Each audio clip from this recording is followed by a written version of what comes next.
We've reached an interesting point in Ephesians where God shows us through Paul all the things that he did to us and through us and for us, in eternity. And it's just miraculous information. And then he comes around in this chapter to, therefore, live in that. Live in that. And I think he has something very true and real to say to each of us about living in that with these two verses. So if you'll just look at them, I'll point out to you the sequence. It's Ephesians and chapter 4, you remember, and of course verse 17 is talking about the Gentiles, and of course the Gentiles, really he was talking about the other Gentiles who had not entered into Jesus, and he was saying they live, of course, this way. They live this way, and he's saying in the 4 and 17, now this I affirm and testify in the Lord, that you must no longer live as the Gentiles do. And the Gentiles live that way, depend on these things rather than on our Father's love. And no longer live as the Gentiles do in the futility of their minds. And then 18 and 19 are the verses. They are darkened in their understanding, alienated from the life of God, because of the ignorance that is in them, due to their hardness of heart. They have become callous and have given themselves up to licentiousness, greedy to practice every kind of uncleanness. That's interesting. That whole thing has to be turned upside down, because you really have to read it from the bottom up. It's, you see, in the end of verse 19, they have become callous and have given themselves up to licentiousness, greedy to practice every kind of uncleanness. That's the way they live. They've given themselves up to licentiousness, greedy to practice every kind of uncleanness. As a result of that, their hearts have become hardened.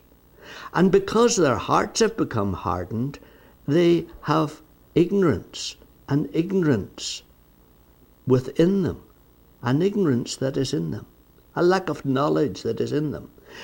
And that's because, as a result, they are alienated from the life of God. And because they're alienated from the life of God, they are darkened in their understanding.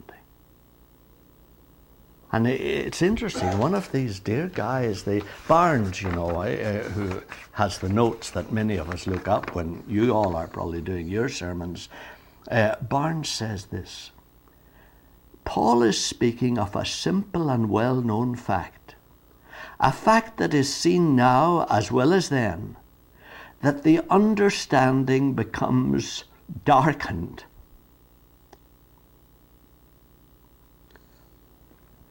By indulgence in sin. The understanding becomes darkened by indulgence in sin. I mean, I heard that in the old days, when I used to hear the ordinary, well, it wasn't the ordinary evangelistic gospel, but it was the Irish one, and the old people would say, now sin, affects your understanding. And I kind of believed it, not completely, but he's dead right, of course, that the understanding becomes darkened by indulgence in sin. A man who is intemperate, and I thought the importance of all this was, what you do affects what you become. Even if you're a Christian, what you do affects what you become or what you don't become.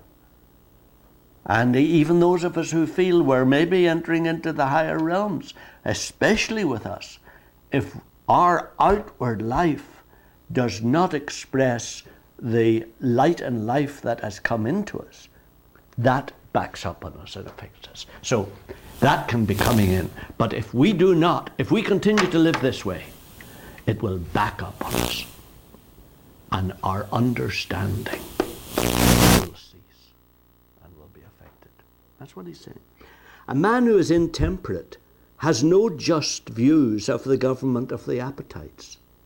A man who is intemperate. Now, I mean, this may not be new to you, but really, a lot of my life was wasted because I thought it's the understanding that counts. It's your mind. It's grasping the truth that counts. This business of your outward life, well, you ought to improve it as much as you can, but it's not vital. It doesn't affect the inside. Yeah, of course, it was foolishness. But I don't know if you have any of that. A man who is unchaste has no perception of the loveliness of purity. If you're unchaste yourself, you have no real perception of the loveliness of purity. I think where I often bluffed myself on that was, well, I had some perception of the loveliness of purity. Yes, but not the delight in purity, not the sweetness of purity. A man who is avaricious or covetous has no just views of the beauty of benevolence. And I remember I used, when I was talking about sanctification, I would say to you, you know, it's not just absence of sin, it's a growth in the beauty of virtue.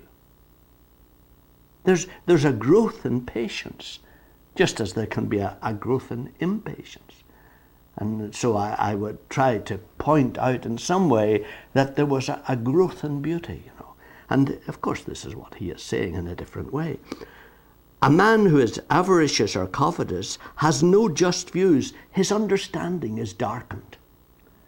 And this is, I think, what we miss.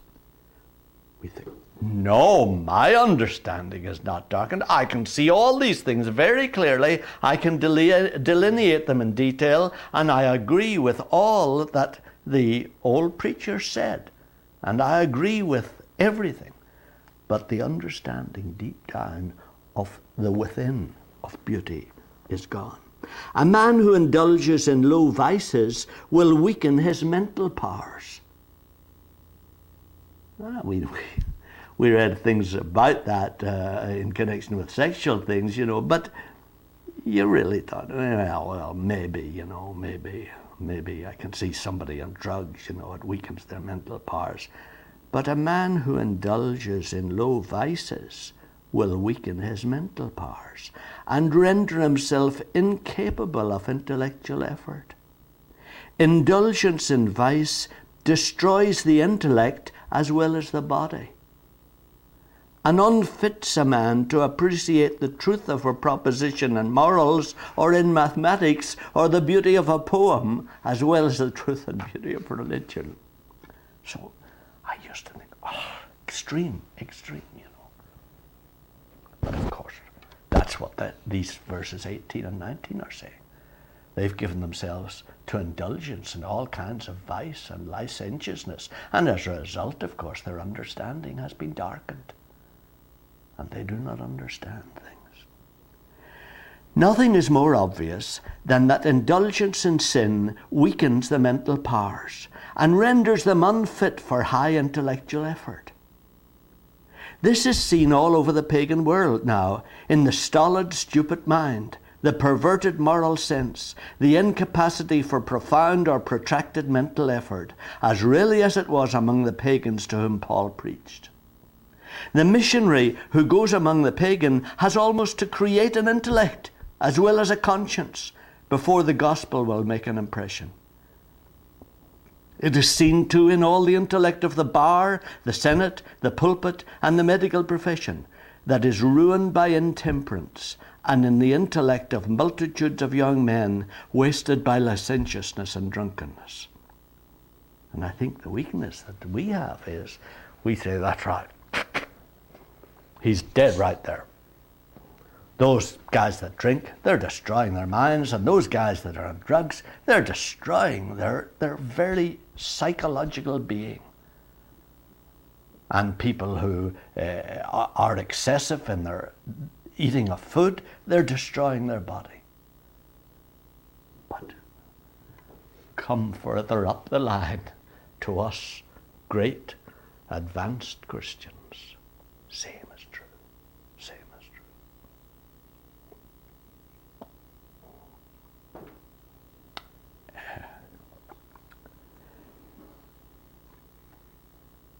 I know that under the influence of ambition and stimulating drinks, the intellect may seem to put forth an unnatural efforts.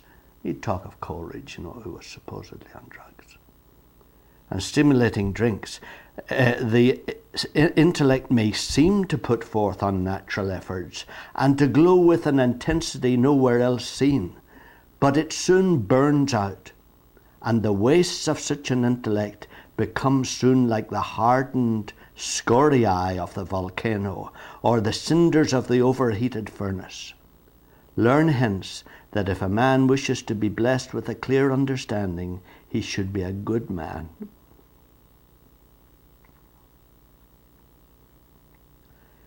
He who wishes a mind well balanced and clear should fear and love God, and had Christianity no other good on earth than to elevate the intellect, of mankind, it would have been the richest blessing which has ever been vouchsafed to the race. It follows too that as man has debased his understanding by sin, it is needful to make an exertion to elevate it again. And hence a large part of the efforts to save people must consist in patient instruction and missionaries running schools. But I thought it was a very clear expression of the truth that if our lives do not move in concert with the growth in God's revelation within us and with the greater light that we receive day by day, if our lives do not move in concert with that, then we will experience the same lack in our own understanding and indeed the same darkness in our understanding. Here's where it came home to me. I think from God. Each one of you is called to some highest. Your highest might be different from my highest. Yours might be different from hers. But each one of us is called by God's revelation to live to the highest. Mightn't be abandon even a sin, but it's to live up to something that He has shown you. Maybe they say the Lord's Prayer backwards. Might be. Hope it isn't. But it's some highest. We're called to live to the highest. And it seems to me, if you don't live to that highest, if you keep resisting it, and keep saying, well, nobody else, Lord, is called to do that. Now, I'm assuming that it is not something stupid like saying the Lord's Prayer backwards. I'm assuming that it's something that you can see is in line with the scriptural revelation that God has given us. But if you don't live up to that highest, if you do not move here in concert with the revelation that is coming from God to you, there does come about a callousness in the heart. The heart does become hardened. And you find yourself in this sequence where the heart is hardened, there's a callousness forms, you keep on going, resisting that highest for all kinds of reasons that you use to justify your resistance, but gradually your understanding is affected, and your understanding becomes darkened, and you cease to be able to understand what God is saying to you or what He wants you to do. I thought that was important. And I could see how wherever the Holy Spirit comes, He makes men gentlemen and He makes women ladies, because He elevates them all the time.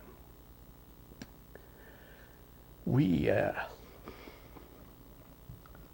learned of it.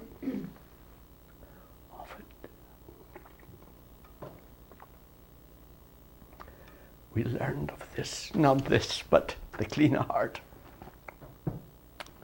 From a miserable farmer in Medina, a fellow who was in the American Navy and then sold cars. He belonged to a little Holiness Methodist church. Miserable, ignorant crowd for us sophisticates.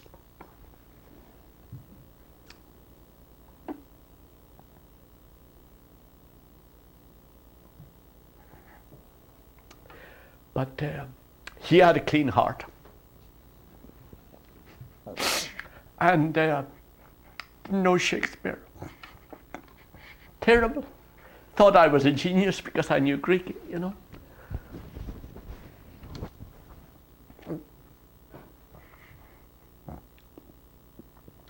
But his understanding was enlightened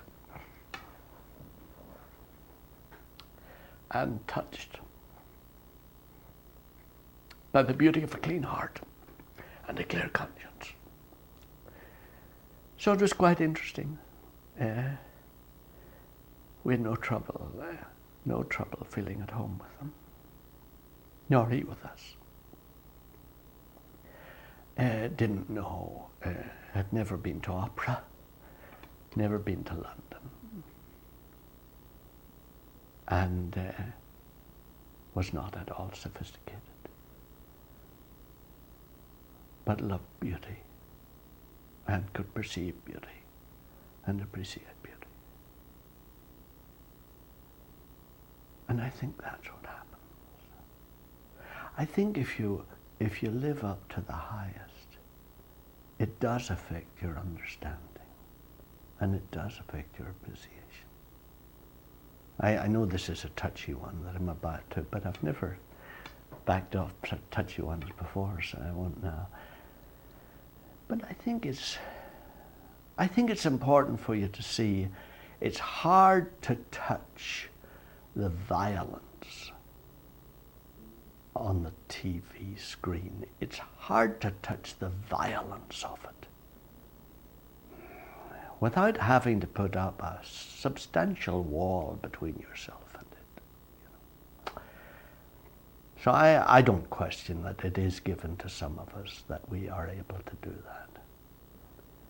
But it's not simple to do, and put it this way, it's not a natural outflow of this life.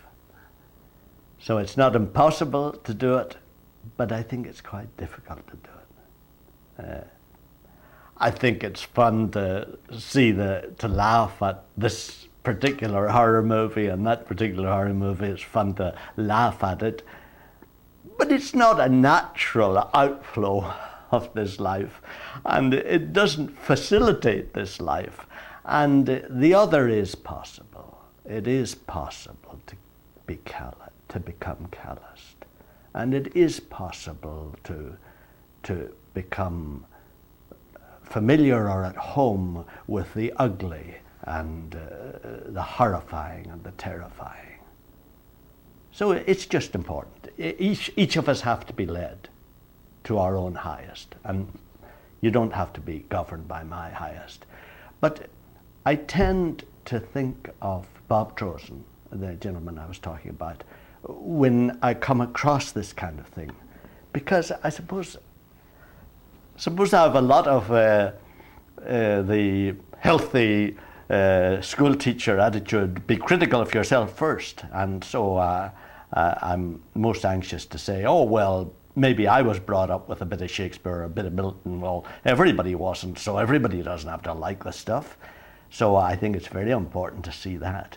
But he'd heard of them, but he didn't know them, and he couldn't quote them. But the Spirit of Jesus within him seemed to lead that American Navy man who was a farmer in Medina And he's the fellow, you remember, that told me, oh yeah, you know what we used to do when we were selling second-hand cars? If there was a bit of a droop in the door, you got a 2x4 and you and you didn't adjust the hinges, you just adjusted the door so that at least it would perform for the first buyer. But it's him, you know. Always amused us by saying, oh yes, I once had a motorcycle. And of course it was so funny to us to hear motorcycle, though it's presumably just the way a Minnesotan talks about a cycle. Batch music. He liked? He liked batch music. Oh, batch music. Bah. Oh, that's right. So that's why I dare to touch that one, because I thought there was a man who was very different from the kind of upbringing I had, but it was interesting that he was led, you know, the same way. He was the one, you remember, this is terrible, you won't want to record all this, but he and Gladys, who was just the same kind of a Minnesota girl, you know, and they were anxious to take us out this evening, you know, to this special place that they just thought was great food. And we both cannot remember the name of it, but believe me, it was in one of those kind of desolated places between Minneapolis and St. Paul, where you weren't too sure whether you were in residential or shopping or business or factory situation.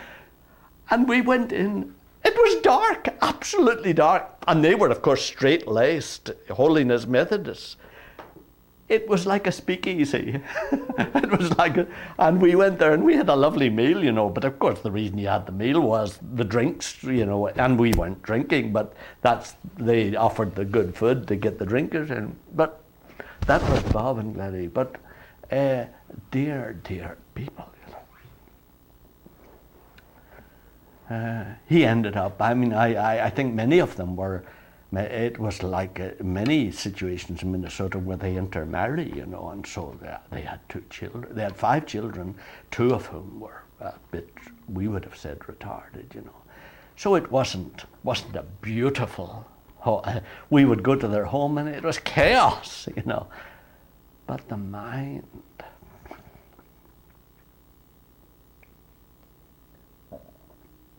the understanding was good. So I think that what I can see is important for us is to check, am I personally, Ernest O'Neill, am I living up to the highest that God has shown me? Not am I living up to what he's shown Martha or what he has shown Brunner or Bart or Wesley, but am I living up to the highest that he has shown me? And am I walking in practical expression of that? And it's important for me to see that if I cease to do that, it's very possible that I become calloused in my heart and conscience to God's voice. And that's why I'm not hearing his voice as clearly as I used to. And then it is important just to have a little look yourselves at the horror movies or the violence. Have a look. That's maybe just my opinion, and that you have to settle for yourselves. But I remember it was surprising to us because we didn't like it very much, but we didn't quite understand what he understood. But we were somewhere in Minneapolis one day, the 4 of us, maybe Bridgman's Ice Cream probably, because we used to go there often. But there was this girl with tons of makeup on, you know, and all green eyelids and everything, you know. And he said, well, you know, that's what happens, you know, when sin takes hold, beauty becomes ugliness, and ugliness becomes beauty. You know. I thought, pretty good for a dumb guy from what he knew. So I think there is light for us here, you know, and I'd encourage you each to. I think that's the clearest thing that came to me. We're called to live up to the highest. Whatever the highest is for you. That might be quiet time at 6 o'clock every morning. Everybody else is happy with 6:30, but it might be a 6. But, it's whatever. God has a will for each one of us in his Son, and has a will for his Son in each one of us.